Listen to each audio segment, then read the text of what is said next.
Hello student, स्वागत है आप सभी का फिर से आपके अपने यूट्यूब चैनल साइंस वॉरियर में। आज के लिए हमारी पहली हेडिंग रहेगी कूलाम के नियम का सदिश रूप। ठीक है, कूलाम के नियम का सदिश रूप का जानना आपके लिए बहुत ज़रूरी है। इसका प्रमुख कारण है क्योंकि कूलाम के नियम में हमने जाना था बल, जो विद्युत बल हम जान रहे थे उसका एक परिमाण रूप था। लेकिन बल एक सदिश राशि है। बल जब सदिश राशि है तो इसके लिए क्या हमें बल के सदिश रूप के बारे में पता होना चाहिए। वही चीज़ हम यहाँ समझेंगे कूलाम के नियम का सदिश रूप, और कूलाम के नियम के सदिश रूप का महत्व क्या है वो भी जानेंगे। ठीक है, तो आइए देखते हैं। ये तो देखते हैं कूलाम के नियम का सदिश रूप। ठीक है, क्योंकि हमें पता है कूलाम का नियम दो आवेशों के बीच, कम से कम दो आवेश होने चाहिए, उनके बीच कार्य करेगा, जिसकी सहायता से हम निकालते हैं वैद्युत बल। ठीक है, अब उस वैद्युत बल का हम, चूँकि बल एक सदिश राशि है तो उसका सदिश रूप देखते हैं हम कूलाम के नियम के सदिश रूप में। ठीक है, तो सबसे पहले क्या किया, माना हमारे पास क्या है, Q1 व Q2। Q1 व Q2 सजातीय बिंदु आवेश हैं। अब सजातीय वर्ड का मतलब है कि एक जैसे, ये दोनों आवेश या तो प्लस प्लस के होंगे या फिर दोनों ही आवेश क्या है, माइनस माइनस के होंगे। ठीक है, तो क्या, माना Q1 व Q2 दो सजातीय बिंदु आवेश हैं। अच्छा, दोनों के बीच की दूरी की अगर हम बात करें तो स्मॉल r है। प्रारंभ में यही मानना है कि दोनों आवेश क्या है, वायु में। ठीक है, अच्छा ये हो गया। उसके बाद अगर हम देखें Q1 का Q2 के सापेक्ष, ये जो आवेश Q1 है इसका Q2 के सापेक्ष अगर स्थिति सदिश देखते हैं हम, तो इसका स्थिति सदिश है क्या, वेक्टर R12।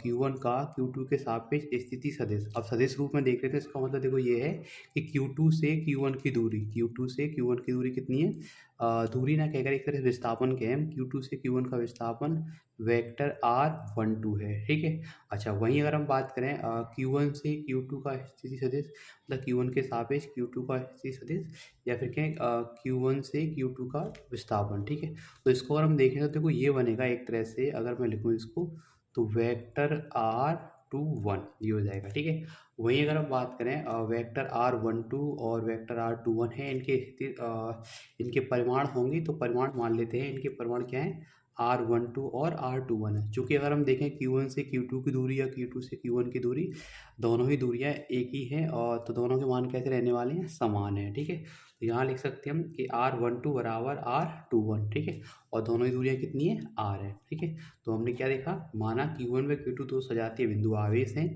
ये हो गए हैं, और Q1 का Q2 के सापेक्ष स्थिति सदिश कितना, वेक्टर R12 है। वहीं अगर हम बात करें Q2 का Q1 के सापेक्ष स्थिति सदिश क्या है, वेक्टर R21 है, और दोनों ही सदिशों वेक्टर R12 और वेक्टर R21 के परिमाण, मतलब इनके जो मान है, ये तो सदिश रूप में, और इनके जो अंकित मान एक तरह से कितने हैं, R12 और R21 है, और दोनों ही मान आपस में कैसे हैं, बराबर है। ठीक है, ये हो गया। अब देखो बल का परिमाण तो हमने कूलाम के नियम के सदिश रूप में देखा, लेकिन यहाँ हमें बल को सदिश रूप में देखना है। अच्छा, कोई भी सदिश राशि है उसकी दिशा अगर हमें ज्ञात करनी है तो ध्यान रखना होगा, कोई भी सदिश राशि उसकी दिशा को बताने के लिए उस सदिश के हम एकांक सदिश का उपयोग करते हैं।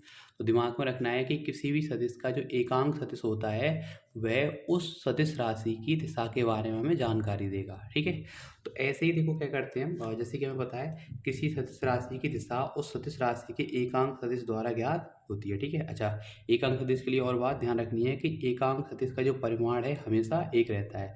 चूँकि ये सारी चीज़ें 11th में आपने पढ़ ली हैं तो उसको अब दोबारा नहीं कर रहे हैं, तो समझ लें। ठीक है, तो यहाँ अगर हम देखें कैप R12, मतलब जो वेक्टर R12 स्थिति सदिश है, इसका एकांक सदिश अगर हम देखें तो एकांक सदिश क्या हो जाएगा, वेक्टर R12 बट्टे R12। ये तो हो गया स्थिति सदिश, और ये होगा स्थिति सदिश का परिमाण। अगर किसी सदिश में उसके परिमाण का भाग करते हैं तो क्या बनता है, उसका एकांक सदिश। ठीक है, ये हो जाएगा।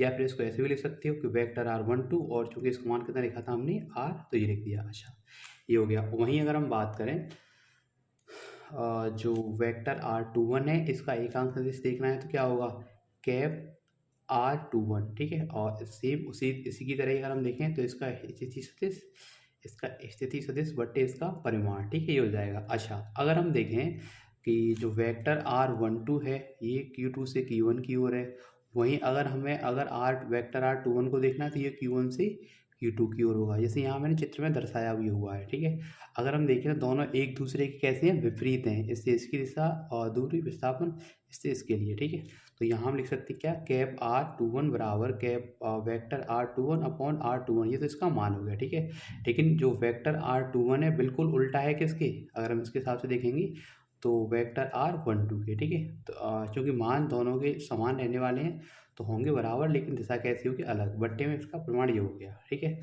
अब अगर हम देखें ये जो वेक्टर R12 बट्टे R12 है, ये किसका मान है, वेक्टर कैप R12 का। तो यहाँ हमने क्या लिख दिया, बराबर में कैप R12, लेकिन इसकी दिशा कैसी है, उल्टी, मतलब ये माइनस से क्या हो जाएगा ये। तो पता लगा सकते हैं हम कि जो कैप R21 है बराबर है कैप R12 के, लेकिन ये जो माइनस के चिन्ह बता रहा है कि दोनों की जो दिशा है एक दूसरे के कैसे रहने वाली है, विपरीत। जैसे यहाँ अगर हम देखें तो यहाँ ये दिशा बता रहा है वेक्टर R21 की, ठीक है, Q1 से Q2 की ओर। वहीं अगर हम बात करें ये जो कैप R12 है, ये दिशा बता रहा है वेक्टर R12 की, क्या है, Q2 से Q1 की ओर। दोनों की दिशा एक दूसरे कैसी आ रही है, विपरीत आ रही है। ठीक है, तो यहाँ से पता चला कि कैप R12 और कैप R21 विपरीत दिशाओं में एकांक सदिश हैं, मतलब दोनों ही कैसे हैं, विपरीत दिशाओं में, एक दूसरे की विपरीत दिशा में एकांक सदिश है। अब हम देखते हैं आवेश Q2 के कारण Q1 पर लगने वाला वैद्युत बल। आवेश Q2 के कारण Q1 पर लगने वाला वैद्युत बल तो क्या हो जाएगा, सदिश रूप में लिखना है हमें, तो क्या हो जाएगा, वेक्टर F12 बराबर सूत्र होता है बल का, उसके साथ देखेंगे 1/4πε0 Q1 Q2 बट्टे दूरी का वर्ग। अब Q2 से Q1 की दूरी कितनी है, R12, इसका जो परिमाण लिखा हुआ था हमने क्या थी, R12, और इसका क्या हो जाएगा, वर्ग। अच्छा, चूंकि हम सदिश रूप में लिख रहे हैं और सदिश के लिए क्या होता है, परिमाण तो ये हो गया, और परिमाण के साथ साथ क्या चाहिए हमें, दिशा। तो इसकी दिशा क्या हो गई, कैप R12, मतलब Q2 के कारण जो Q1 लगने वाला बल है, इसकी दिशा तो हम देख रहे होंगे, Q2 के कारण Q1 के बल बाहर की तरफ लग रहा है, Q1 पर बाहर की तरफ लिख रहा है वेक्टर F12, और इसकी दिशा भी क्या है, Q2 से Q1 की ओर है। ठीक है, तो इसकी दिशा होगी कैप R12, इसको मान लिया हमने समीकरण नंबर 1। अब हम देखते हैं आवेश Q1 Q2 पर बल लगा रहा है, उसको देखते हैं। आवेश Q1 Q2 पर कितना बल लगा रहा है, वेक्टर F21, तो ये लिख लिया हमने। आवेश Q1 के कारण आवेश Q2 पर लगने वाला वैद्युत बल, वेक्टर F21 बराबर बल का सूत्र 1/4πε0 Q1 Q2 बट्टे R21। अब इसके लिए दूरी R, क्या इसका परिमाण रहेगा कितना, R21 का वर्ग। दोनों ही मान बराबर है, कोई दिक्कत नहीं है। ठीक है, इसकी दिशा क्या है, कैप R21। ये ध्यान रखना है, जो एकांक सदिश है वो इन बलों की दिशा को, जैसे इसका जो एकांक सदिश है वेक्टर F12 की दिशा को बता रहा है, और जो कैप R21 है ये क्या है, वेक्टर F21 की दिशा को बता रहा है। यहाँ तुम देख सकते हो, देखो Q1 पर जो बल लग रहा है वेक्टर F12 उसकी दिशा लेफ्ट साइड में, और वहीं अगर हम बात करें Q2 पर जो बल लग रहा है वेक्टर F21 उसकी दिशा राइट साइड में। ठीक है, हो जाएगा। अब अगर हम समीकरण नंबर 1 और समीकरण नंबर 2 दोनों की तुलना करें, तो यहाँ में देखो क्या देखने को मिल रहा है, जैसे इसका मान और वेक्टर F12 और वेक्टर F21 दोनों के मान लिखे हुए, मान क्या है, 1/4πε0 1/4πε0 बिल्कुल एक जैसा, Q1 Q2 बिल्कुल एक जैसा, पट्टे में R12 का वर्ग, यहाँ R21 का वर्ग, और दोनों ही मान कैसे हैं, बराबर। तो यहाँ तक अगर हम देखें ये जो परिमाण है दोनों के कैसे हो गए, बराबर। अच्छा, इसकी दिशा कैप R12 और इसकी दिशा कैप R21, लेकिन यहाँ हमने देखा था दोनों की दिशा एक दूसरे की कैसी है, विपरीत है, मतलब परिमाण मतलब मान कैसे हैं, बराबर, लेकिन दिशा कैसी एक दूसरे की विपरीत। तो इसके अकॉर्डिंग हम क्या लिख सकते हैं, तुलना करेंगे तो पाएंगे कि वेक्टर F12 बराबर होगा vector F12, sorry vector F21 बराबर कितना, वेक्टर F12, मतलब कि अगर हम देखें Q2 ने Q1 पर बल लगाया, Q1 ने Q2 पर बल लगाया, दोनों ही बल कैसे हैं, आपस में बराबर हैं, लेकिन इनकी दिशा एक दूसरे कैसी आ रही है, ये लेफ्ट साइड में, राइट साइड में। यहाँ पर चित्र के हिसाब से देखें हम, दोनों की दिशा एक दूसरे कैसी रहेगी, विपरीत। तो कूलाम के नियम के सदिश रूप से क्या देखा हमने कि दोनों ही आवेश, जैसे सदिश रूप में हमने जो दो आवेश पढ़े थे उनमें ऐसा नहीं कि एक आवेश दूसरे पर बल लगा रहा है, यहाँ क्या होता है, दोनों ही आवेश एक दूसरे पर बल लगा रहे होते हैं, और दो बल का मान कैसा होता है, समान, लेकिन इनकी क्रिया रेखा क्या होती है, मतलब इनकी जो दिशा की अगर हम बात करें तो वो एक दूसरे के कैसी रहेगी, विपरीत रहेगी। ठीक है, ये हो जाएगा। अच्छा, जो हमने समीकरण नंबर 1 लिखा है और समीकरण नंबर 2 लिखा है, चूँकि यहाँ कैप R12 का ये जो मान है और ऐसे ही कैप 21 का भी मान है, तो समीकरण नंबर 1 और 2 को हम इस प्रकार से भी लिख सकते हैं। देखो कैसे लिख सकते हैं,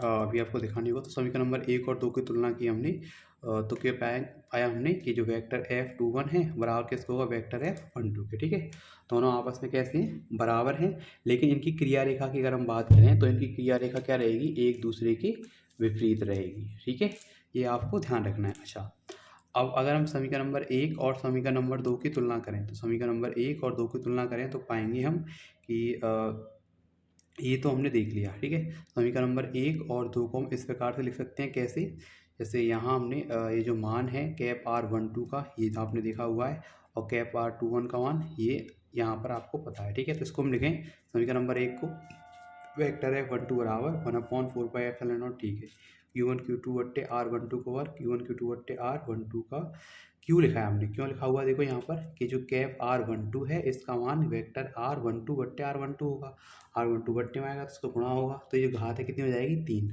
और यहाँ क्या हो गया, कैप R12 की जगह पर हो गया वेक्टर R12। ऐसे ही बिल्कुल इसी तरीके से हम लिख सकते हैं वेक्टर F21 को 1/4 Q1 Q2 बट्टे R21 का क्या हो जाएगा, Q, क्योंकि यहाँ हमने कैप R21 क्या क्या लिखा है, वेक्टर R21। ठीक है, ये हो गया। अच्छा, अब हम ये जो कूलाम के नियम का सदिश रूप है इसको पढ़ क्यों रहे हैं, क्या ज़रूरत है इसके लिए। ठीक है, तो देखो ध्यान रखना है, जैसे तुमने 11वीं में पढ़ा था, न्यूटन के गति विषयक नियम थे, पहला दूसरा तीसरा, तीसरे नियम में तुमने क्या पढ़ा था कि किसी भी वस्तु पर अगर दो बल लग रहे हैं तो दोनों बल एक बराबर होने चाहिए और उनकी क्रिया रेखा एक दूसरे की कैसी होती है, विपरीत, परिणामी तरीके से हमें देखना है। तो ठीक है, तो कूलाम के नियम का सदिश रूप का जो महत्व है जो हमें बताएगा, तो देखते हैं हम।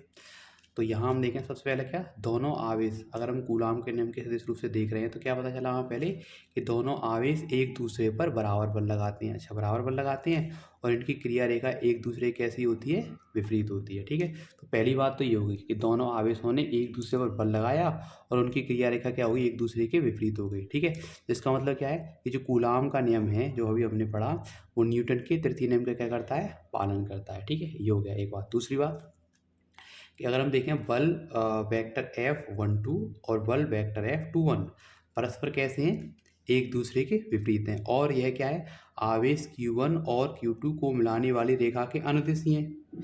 इसी रेखा में तो लग रहे हैं, तो इसका मतलब क्या होता है कि जो विद्युत बल है, इसने इस पर लगाया विद्युत बल और इस आवेश Q1 ने Q2 पर लगाया विद्युत बल, दोनों ही बल कैसे होंगे तुम्हारे, एक तरह से केंद्रीय बल होंगे, क्योंकि ये एक रेखा के अनुदिश लग रहे हैं। ठीक है, तो ये आपका हो गया कूलाम के नियम का सदिश रूप, कूलाम के नियम का सदिश रूप।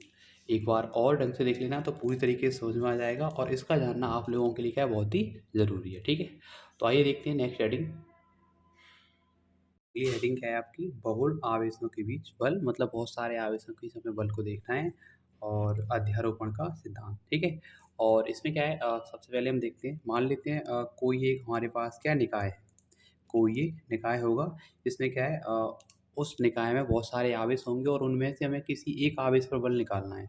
तो उस एक आवेश पर जो बल होगा वह अन्य आवेशों के कारण उस आवेश पर लगने वाले अलग अलग बलों के बीजगणितीय योग के बराबर होगा। ठीक है, तो जैसे देखो यहाँ बताया हुआ है कि यदि किसी निकाय में बहुत सारे आवेश, अनेक आवेश हैं, तो उनमें से किसी एक आवेश पर बल, बहुत सारे आवेशों में से हमें किसी एक आवेश पर बल देखना है, तो अन्य आवेशों के कारण अलग अलग बलों के सदिश योग के बराबर होता है। मतलब एक आवेश पर जो बल है उस आवेश पर अन्य आवेशों के कारण बल लग रहे होंगी, उन सभी बलों के सदिश योग के बराबर होगा। सदिश योग का मतलब परिमाण तो बलों का होगा ही, साथ साथ उनकी दिशा के भी मायने होंगे। ठीक है, ये रहेगा, और इसी को हम कहते हैं, जो बात हमने लिखी हुई है, इसी को हम कहते हैं अध्यारोपण का सिद्धांत। ठीक है, ये ध्यान रखना है। अच्छा देखो, अच्छा, बलों के सदिश रूप को जानना जरूरी है। ठीक है, ये बात दिमाग में रखनी है, उस सदिश रूप के हिसाब से हम निकाल पाएंगे बहुत सारे आवेशों के बीच नेट बल। ठीक है, ये ध्यान रखना है। अच्छा, तो सबसे पहले देखते हैं, ये मान लेते हैं हमारे पास क्या है, एक निकाय है, इसमें कई सारे आवेश हो सकते हैं। तो जैसे हमने माना हमारे पास आवेश क्या है, Q1 Q2 Q3 dot dot dot, बहुत सारे आवेश हैं, और लास्ट तक मान लेते हैं क्या है, Q1 है। ठीक है, और इनमें से हमें, अब जैसे बहुत सारे आवेश हो जाएंगे तो इनमें से हमें आवेश Q1 पर नेट बल देखना है। ठीक है, अब होगा क्या, इसके लिए सबसे पहले हमें आवेश आवेश Q1 पर Q2 के कारण, Q3 के कारण, और आवेश हुआ Q4 Q5 dot dot dot, last में जितने भी आवेश होंगे उन सारे आवेशों के कारण हमें Q1 पर देखना होगा बल। ठीक है, अच्छा, अगर Q2 के कारण Q1 पर या Q3 के कारण Q1 पर अगर बल निकालना होगा तो बल के लिए क्या था, दो आवेश उनका परिमाण होना चाहिए और उनके बीच की दूरी होनी चाहिए, ठीक है। अच्छा, अब सदिश रूप में देखना होगा हमें, तो क्या होना चाहिए, स्थिति सदिश। तो इसके लिए क्या करेंगे हम, तो Q2 के सापेक्ष Q1 का स्थिति सदिश देखें तो वो होगा वेक्टर R12 और उसका एक सदिश ये हमने लिखा हुआ है, ठीक है। तो जैसे यहाँ समझाया हुआ है, सबसे पहले जो निकाय है उसमें मान लेते हैं स्मॉल n आवेश हैं, क्या, Q1 Q3 dot dot Qn तक, ठीक है। इनमें से आवेश Q1 पर हमें नेट बल देखना है। अच्छा, आवेश Q2 Q3 dot dot Qn के सापेक्ष Q1 के स्थिति सदिशों की अगर हम बात करें तो क्या है, vector R12 vector R13 dot dot dot vector R1n, ठीक है। ये देखो बिल्कुल अभी जैसे हमने कूलाम के नियम का सदिश रूप लिखा था उसी के अकॉर्डिंग लिख रहे हैं हम ये, ठीक है। अच्छा, ये हो गया, मतलब Q2 के सापेक्ष Q1 का स्थिति सदिश क्या होना, वेक्टर R12, Q3 के लिए वेक्टर R13, ऐसे जो सारे अंक उन सब के लिए, और लास्ट में Qn के लिए क्या होगा, वेक्टर R1n, ठीक है। अब अगर इसमें हम देखें आवेश Q2 के कारण Q1 पर वैद्युत बल, तो ये हमने लिखा हुआ है वेक्टर F12 बराबर, सूत्र होता है नॉर्मल बाई 1/4πε0 Q2 Q1 के बीच देख रहे हैं तो क्या हो जाएगा, Q1 Q2 बट्टे इनके बीच की जो दूरी होगी इसका परिमाण वो R12 का वर्ग। और अच्छा, इसके लिए स्थिति सदिश क्या है, कैप R12, ये हमने सदिश रूप वाले हिसाब से लिख दिया है, ठीक है। अच्छा, आवेश Q3 के कारण Q1 पर बल, ये हमने लिख दिया इसका मान, ठीक है। ऐसे जो बहुत सारे आवेश होंगे डॉट डॉट डॉट, मतलब आवेश Q4 के कारण Q1 पर बल, Q5 के कारण Q1 पर बल, ऐसे बहुत सारे आवेश, और अंत में जो आवेश Qn तक हैं तो आवेश Qn के कारण Q1 पर वैद्युत बल, ठीक है। ऐसे ही मतलब जो सारे आवेश हैं उनके लिए देखेंगे, ये हमने देख लिया आवेश Qn, लास्ट वाला जो आवेश होगा उसके कारण Q1 पर वैद्युत बल, तो क्या, वेक्टर F1n, मतलब इसके लिए जो मान देखेंगे हम वेक्टर F1n, ये यहाँ पर होगा 1n, ठीक है, बराबर 1/4πε0 Q1 Qn, पहला आवेश क्या है Q1, दूसरा आवेश क्या है Qn, बट्टे इसके लिए स्थिति सदिश अगर हम देखेंगे तो वेक्टर R1n है, तो इसका परिमाण क्या हो जाएगा R1n का वर्ग, ठीक है। और इसका एकांक सदिश कैप R1n, ठीक है, ये हो गया। तो मतलब यहाँ हम देखें तो आवेश Q1 पर कई सारे बल हो रहे हैं, ठीक है। जैसे vector F12 vector F13 vector F14 vector F15 dot dot dot last तक क्या, वेक्टर F1n। अब इसका हमें निकालना है क्या, परिणामी मान। तो अध्यारोपण के सिद्धांत से सभी आवेशों के निकाय के कारण, ये सारे आवेश हैं उन सभी के कारण आवेश Q1 पर परिणामी बल क्या होगा, ये सारे बल क्या होंगे, आपस में जुड़ जाएंगे सदिश योग के साथ। तो क्या, वेक्टर F1 बराबर vector F12 plus vector F13 plus dot dot dot vector F1n। अच्छा, इनके हमने क्या है, सभी के मान लिख लिए, वेक्टर F12 का, वेक्टर F13 का, वेक्टर 14 जो होंगे सारे, और लास्ट में वेक्टर F1n का। इन सब में अगर हम देखें तो 1/4πε0 1/4πε0, ये सब में क्या रहेगा, कॉमन रहेगा, तो सबको हमने बाहर निकाल लिया सब में से। तो वेक्टर F1 का मान कितना हो गया, 1/4πε0, मतलब आवेश Q1 पर नेट बल, एक तरह से क्या होगा, वेक्टर F1 बराबर 1/4πε0, सब में से कॉमन हो गया है, तो मान क्या होगा, Q1 Q2 बट्टे R12 का वर्ग कैप R12 प्लस ये वाला मान एक तरह से Q1 Q3 बट्टे R13 का वर्ग कैप R13, ठीक है, ये हो जाएगा, प्लस डॉट डॉट डॉट जो भी मान होंगे सारे, और अंत में Q1 Qn बट्टे R1n का वर्ग और कैप R1n। तो ये हो गया तुम्हारे बहुल आवेशों के बीच बल, और या फिर कहें बलों के अध्यारोपण का सिद्धांत, ठीक है। इसके अकॉर्डिंग जितने भी सारे किसी ने कहा बहुत सारे आवेश है, तो उन सारे आवेशों के कारण किसी एक आवेश पर बल का मान हम इसके अनुसार ज्ञात कर सकते हैं, ठीक है। आइए देखते हैं और नेक्स्ट वीडियो। तो देखो अगर हम देखें तो अभी तक हमने विद्युत बल के बारे में सारी बातें पढ़ ली हैं, ठीक है। और अगली हेडिंग देखते हैं हम, विद्युत बल और गुरुत्वाकर्षण बल की तुलना। विद्युत बल आपने इस चैप्टर में पढ़ा, और ये जो गुरुत्वाकर्षण का बल है आप 11वीं कक्षा में पढ़कर आए हैं। विद्युत बल इतना हमें बताया कि आवेशों के बीच कार्य करता है, ये आकर्षण का हो सकता है, प्रतिकर्षण का हो सकता है, और हमने देखा था ये कि आवेशों के बीच के माध्यम पर भी निर्भर कर रहा था। अगर वायु है तो कुछ हो रहा था, और उनके बीच कोई परावर्तित पदार्थ रख रहे थे आवेशों के बीच, तो बल का मान कुछ और आ रहा था, ठीक है। ऐसे ही जो 11वीं में पढ़ के आए हैं आप गुरुत्वाकर्षण बल के लिए, कि गुरुत्वाकर्षण बल है दो द्रव्यमानों के बीच कार्य करता है, और द्रव्यमान कुछ भी रखा हो ये उस पर निर्भर नहीं करता है। चूँकि आवेश जो द्रव्यमान है एक तरीके का होता है तो सदैव ये आकर्षण बल होता है, लेकिन यहाँ हमने देखा था विद्युत बल दो तरीके का था, यानी कि आकर्षण का भी हो सकता है, प्रतिकर्षण का भी हो सकता है, ठीक है। तो आइए देखते हैं इनके बारे में। तो देखते हैं विद्युत बल और तथा गुरुत्वाकर्षण बल के लिए। ठीक है, अब यहाँ क्या है, पेज पर मैंने एक तरफ लिखा है विद्युत बल के बारे में और एक तरफ लिखा हुआ गुरुत्वाकर्षण बल के बारे में। तो इससे क्या है, आप आसानी से दोनों बलों की तुलना कर सकते हैं। ठीक है, तो सबसे पहले अगर हम देखें विद्युत बल के लिए, तो विद्युत बल के लिए क्या है, तो विद्युत बल है दो आवेशों के बीच कार्य करेगा। विद्युत बल कहाँ कार्य करेगा, दो आवेशों के बीच कार्य करेगा। वहीं हम गुरुत्वाकर्षण बल की बात करें तो जो गुरुत्वाकर्षण बल है वो क्या है, द्रव्यमानों के बीच कार्य करता है। ठीक है, अच्छा ये हो गया। विद्युत बल के लिए देखें तो क्या होता है, दो आवेश होते हैं, उनके बीच दूरी है। तो यहाँ हमने माना दो आवेश हैं Q1 और Q2 और इनके बीच की दूरी क्या है, R। यदि इनके बीच लगने वाला विद्युत बल F ही है तो उस स्थिति में क्या है, विद्युत बल का सूत्र क्या होता है, 1/4πε0 के यहाँ माध्यम के बारे में दर्शाता है। वायु हो सकती है, वायु के लिए के का अनेक होता है, और कोई माध्यम हो सकता है Q1 Q2 बट्टे R स्क्वायर। तो एक तरह से विद्युत बल का सूत्र क्या बन गया, 1/4πε0 के Q1 Q2 बट्टे R स्क्वायर। ठीक है, ये हो गया।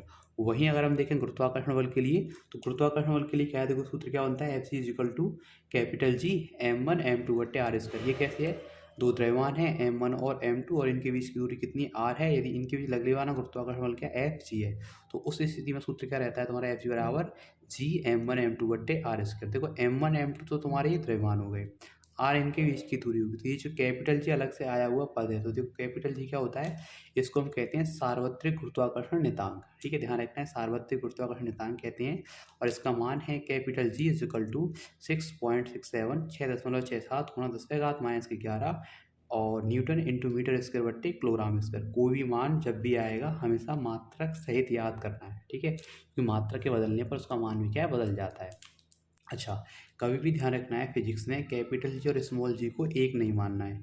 कैपिटल जी जहाँ सार्वत्रिक गुरुत्वाकर्षण नियतांक है और स्मॉल जी को यहाँ हम कहते हैं गुरुत्वीय त्वरण। ठीक है, इसका मान होता है 9.8 गुणा 9.8 मीटर बट्टे सेकंड स्क्वायर। ठीक है, ध्यान रखना है। ठीक है, तो यहाँ ये पता चला विद्युत बल आवेशों को इस कार्य कर रहा है, गुरुत्वाकर्षण द्रव्यमानों के लिए ये विद्युत बल का सूत्र हो गया और ये गुरुत्वाकर्षण बल का सूत्र हो गया। ठीक है, अच्छा विद्युत बल की अगर हम बात करें तो यहाँ से हमें पता चल रहा है कि जो विद्युत बल है वो आवेशों के बीच के माध्यम पर निर्भर करता है। मतलब अगर आवेशों के बीच वायु है तो बल का मान कुछ होगा, आवेशों के बीच वायु के स्थान पर कोई परावर्तित पदार्थ, कागज, लकड़ी, अभ्रक वगैरह बन रहे हैं तो उसका मान क्या बदल जाएगा।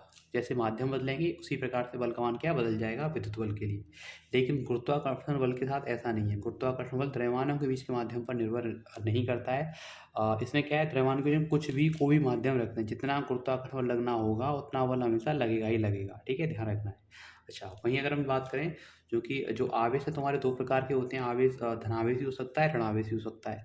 जब आवेश एक ही प्रकृति के थे, धनावेश या ऋणावेश, तो हमने क्या देखा था, विद्युत बल प्रतिकर्षण वाला था। वहीं अगर आवेश विपरीत प्रकृति के थे, एक प्लस का और एक माइनस का, तो ये कैसा हो रहा था, आकर्षण वाला हो रहा था। ठीक है, तो इसी के हिसाब से हम कह सकते हैं कि विद्युत बल आकर्षण अथवा प्रतिकर्षण बल होता है। मतलब विद्युत बल आकर्षण का भी हो सकता है और प्रतिकर्षण का भी हो सकता है। लेकिन अगर हम बात करें द्रव्यमानों के लिए तो किसी वस्तु का द्रव्यमान हमेशा धनात्मक होता है। ठीक है, और ध्यान रखना है गुरुत्वाकर्षण बल सदैव कैसा रहेगा, तुम्हारा आकर्षण प्रकृति का होगा, इसमें प्रतिकर्षण नहीं होता है। गुरुत्वाकर्षण बल हमेशा कैसा रहेगा, आकर्षण बल रहेगा। ठीक है, ये बात आपको ध्यान रखनी। एक चीज़ और मैं बता देता हूँ कि विद्युत बल बहुत अधिक प्रबल होता है तुलना में गुरुत्वाकर्षण बल की में। ये लगभग ऐसे 10⁻39 से 10⁻40 गुना तक बड़ा होता है विद्युत बल गुरुत्वाकर्षण बल से। ठीक है, तो ये हमने जान लिया विद्युत बल और गुरुत्वाकर्षण बल की तुलना कर ली। ठीक है, और इसी के साथ इस लेक्चर को हम समाप्त करते हैं। अगर वीडियो आपको अच्छा लगा है तो इसको लाइक करें और दोस्तों के साथ शेयर करें। ठीक है, मिलते हैं नेक्स्ट वीडियो में। God bless you all.